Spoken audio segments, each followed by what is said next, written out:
Deixe-me Viver, de Luiz Sérgio por Irene Pacheco Machado, fique agora com o capítulo 20, No Astral Inferior, O Vale da Revolta. Sérgio, agora vamos dar uma chegada ao Vale da Revolta, convidou-nos Isis. Agradeci e a acompanhei em silêncio. Juntamo-nos aos outros e ganhamos estrada. À medida que nos aproximávamos do vale, a vibração ia caindo. Era sufocante. Andávamos com dificuldade. Uma neblina enfeava a paisagem. O ruído do vento pareceu-me propício para abafar os gritos estridentes. A certa altura, dentro da neblina, apareceu um ponto luminoso. Destacou-se então uma pequena cabana onde Frei Quirino nos aguardava. Ele e outros espíritos eram os guardiões do lugar. A pequena casa, toda iluminada, era como uma estrelinha em noite tormentosa. Ficamos por algumas horas e nos retiramos com suas bênçãos de paz. Os trevosos não os molestam? Indaguei a Kelly. Não, ao contrário, respeitam-nos.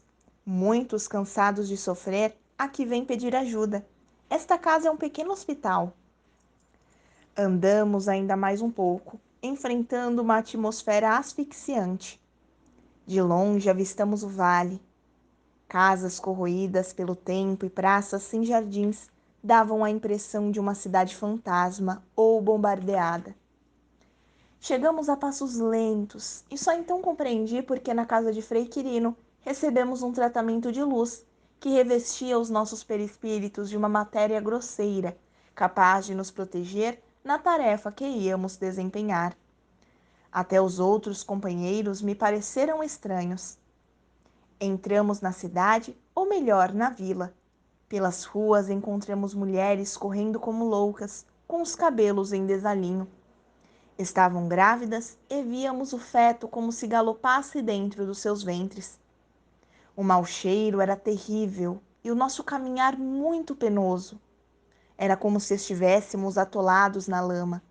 Aquela cidade parecia gelatinosa. Como surgiu este lugar? Indaguei. Não creio que tenha sido obra de Deus. Claro que não.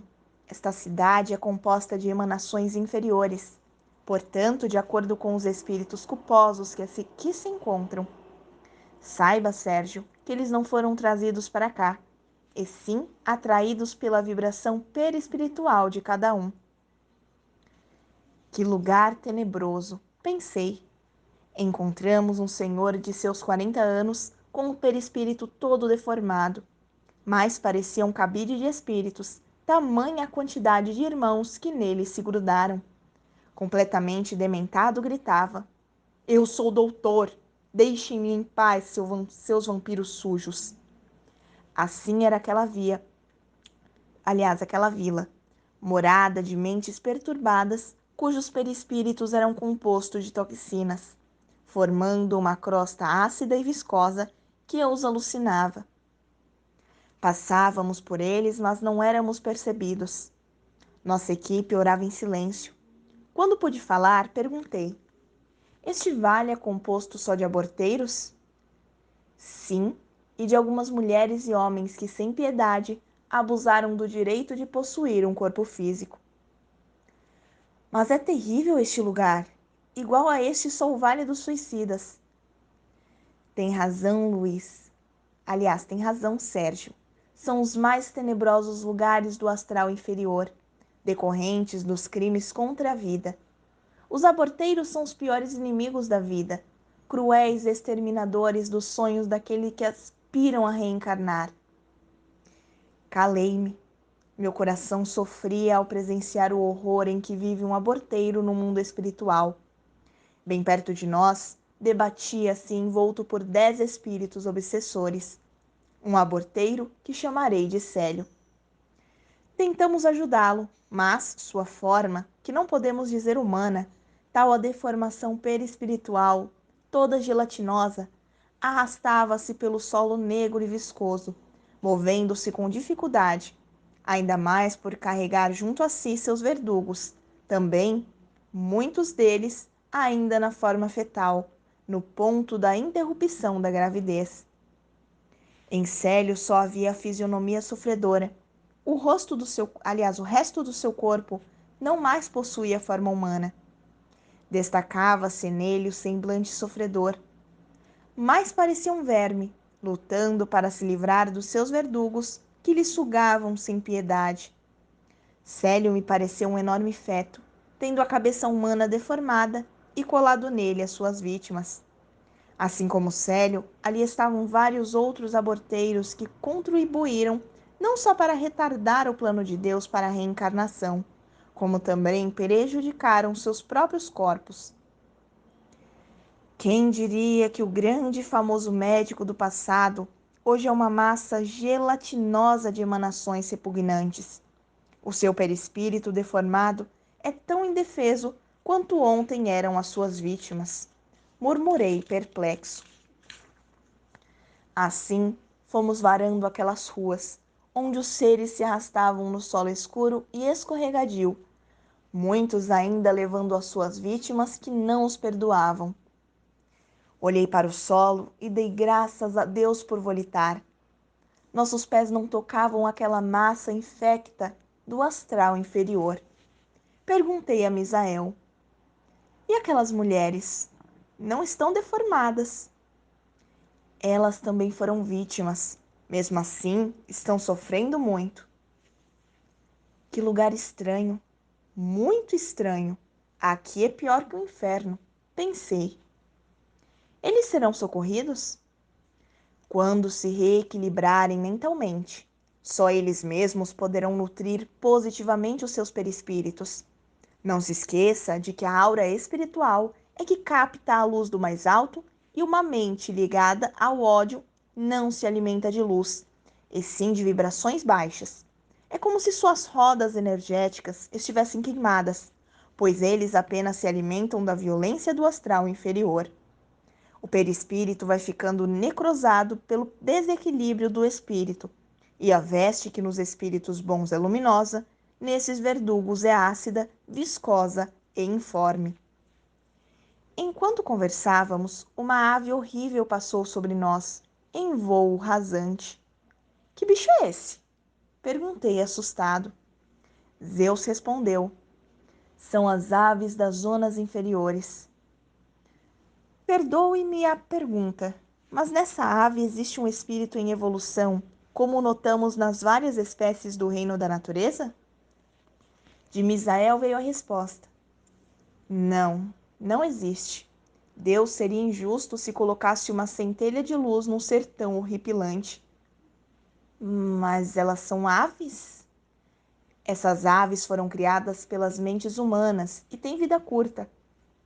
Elas são formas pensamento, mas que prestam um real serviço a estes espíritos, pois são elas que, para sobreviverem, necessitam absorver as sujeiras dos seus perispíritos. Estas toxinas, que causam dores e dificultam os seus movimentos, alimentam estas aves, como outras mais. Como vê, elas, mesmo possuindo forma horrível, são úteis a este vale. Meu Deus, quanto sofrimento! Até parece o inferno. O inferno não existe. Aqui eles recebem auxílio, pois não há penas eternas. Irmão, quanto tempo demoram neste sofrimento? Só o tempo de drenar os fluidos negativos que se aderiram ao perispírito. E os nossos técnicos não podem fazer isso para aliviar o sofrimento deles? Não, os técnicos só podem ajudá-los na hora certa, quando eles merecem. Coitados! E quando isso ocorrerá? Luiz, Deus é bom. Tanto é que eles, os gananciosos, cruéis verdugos de anjos, recebem auxílio do Pai neste vale. Por isso, Sérgio, estamos aqui, para tentar levar alguns para os hospitais. Fiquei meio sem jeito. Tem razão. Deus não desampara seus filhos. Nós é que ainda não entendemos seus desígnios. Notei, amigo, que uns estão piores que outros. Muitos chegam a um pior aspecto de deformação por praticar maior número de abortos. Célio chegou a fazer 50 por dia. Quê? 50? É matar demais. Nisso, avistamos Leocádio. Era uma larva humana e junto a ele vários rostos deformados. Leocádio xingava demais. Eram bem visíveis em sua fisionomia as torturas que sofrera, mas mesmo assim não parava de esbravejar. Se preciso for, voltarei a matá-los, a todos, seus fetos imundos. Deixem-me em paz. Estou cansado de tê-los junto a mim. Ísis, aproximando-se de Leocádio, foi chamando pelo nome um por um dos abortados e eles foram desprendendo-se da massa gelatinosa, como quando se joga inseticida numa planta e caem os parasitas. Assim também foram caindo sobre o aparelho que Ísis tinha nas mãos. Ela conseguiu retirar de Leocádio uns 20 espíritos, que fez adormecer com amor. Leocádio, com voz orgulhosa, falou: Obrigado, colega. Agora, ajude-me a voltar a ter um corpo humano. Não sei por que Deus permitiu que esses fetos imundos me atormentassem tanto. Só fiz o que os pais me pediram, nada mais. Sou um profissional. Montei uma das melhores clínicas abortivas na Grande São Paulo, dando todo o conforto à gestante. Não acha mais nobre tirarmos as mulheres das mãos das curiosas aborteiras?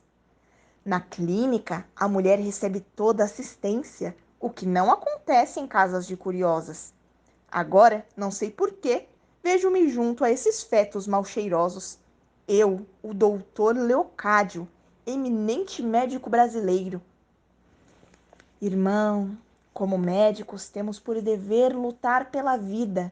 E o irmão, quando escolheu a sua profissão de médico, bem sabia que teria de consagrar o seu trabalho à saúde e ao prolongamento da vida física de seus pacientes. Interromper uma gravidez é extinguir vida humana em sua fase embrionária. É tolher o plano divino, que prepara as almas para cumprir sua etapa no mundo físico. Pensei que fosse médica, mas pelo visto é mais uma fanática religiosa. Engana-se, irmão. Sou uma filha de Deus que se esforça para servir a todos os que de mim precisam. Deixemos de conversa e me ajude. Quero só forma humana. Sobre isso, nada posso fazer. O seu corpo está deformado pelo ódio no seu coração. E ele é o seu cirurgião plástico. Por enquanto, o irmão não tem condição de moldar um novo corpo humano. Até lá, será prisioneiro dessas terríveis deformações perispirituais. Não será Deus, nem seremos nós, os médicos mensageiros, que iremos livrar-lhe dessas lesões perispirituais. O seu corpo verdadeiro, o criado por Deus, está latente dentro dessas deformações. Só depende do seu coração ressuscitá-lo. Mas eu não suporto mais este sofrimento. A quantos espíritos o irmão negou um corpo? Por isso, hoje, o seu é esta massa gelatinosa, composta de fluidos repugnantes. Se ficar livre do orgulho, os fluidos divinos logo o envolverão. Ísis afastou-se, levando consigo os espíritos que antes atormentavam Leocádio, para que Frei Quirino pudesse ajudá-los até a chegada do socorro. Assim, muitos espíritos foram separados dos seus algozes, mas nem por isso se sentiram reconfortados. Pensei que iríamos voltar, mas o grupo adentrou um pátio também de feio aspecto. Fomos recebidos por Coral, uma estranha mulher que ali prestava auxílio. Não era espírito evoluído, mas se propusera a ajudar os outros. Recebeu-nos com respeito. Os seus auxiliares eram todos mulheres que passaram por aquele vale composto de aborteiros e mães assassinas. Coral nos contou sua vida. Fora enfermeira e por dinheiro praticar abortos. Quando desencarnou, foi para o vale, onde conheceu a verdadeira dor. Ao se ver livre de algumas aderências espirituais, se propôs a ajudar os outros e dali não mais saiu. Ela, com sua equipe, prestava auxílio e, quando os sofrimentos aumentavam, pedia socorro. Por isso, ali estávamos. Coral caminhava com dificuldade e falava com a língua enrolada. Mesmo assim, já estava trabalhando para Deus. Levou-nos a um pavilhão onde vários espíritos completamente deformados gritavam e brigavam entre si. Zeus, Misael e Kelly prestavam auxílio, retirando os fluidos negativos daqueles perispíritos sem forma. Para se aproximarem daqueles aborteiros, os nossos médicos se revestiram de um jaleco da cor violeta. À medida que eram cuidados, eles vomitavam sobre os médicos, e estes, com carinho, iam-lhes aliviando os sofrimentos. Nós, os não médicos, orávamos em silêncio, juntamente com Coral e seus auxiliares. Éramos almas irmanadas, lutando para caminhar na estrada estreita de Jesus. Mais tarde, fomos convidados a nos retirar, ficando somente os médicos. Lá fora não pude deixar de olhar aqueles seres disformes, quase que rolando no charco infecto. Aquele local mais parecia um pântano da dor. Nada de flores, nem frutos, nem água, só a dor e o desespero. Será que aqui tudo é sempre assim, nublado e sem sol, Ápila? Dizem que sim. Nesse momento passou por nós uma revoada de aves gigantescas, cujo ruído assustou os aborteiros. Levantei os olhos para melhor analisá-las. Um dos trabalhadores daquele vale esclareceu-nos.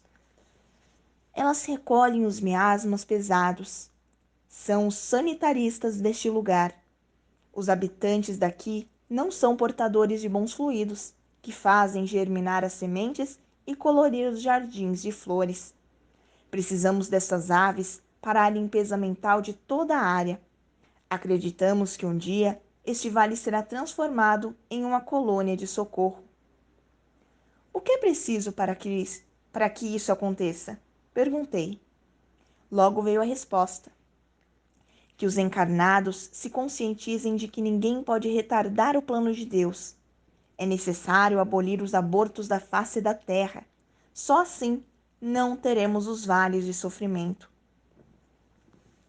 Estarei, irmão, orando para que Deus nos ajude a incendiar com a chama do amor todos os lugares tenebrosos dos mundos físicos e espiritual.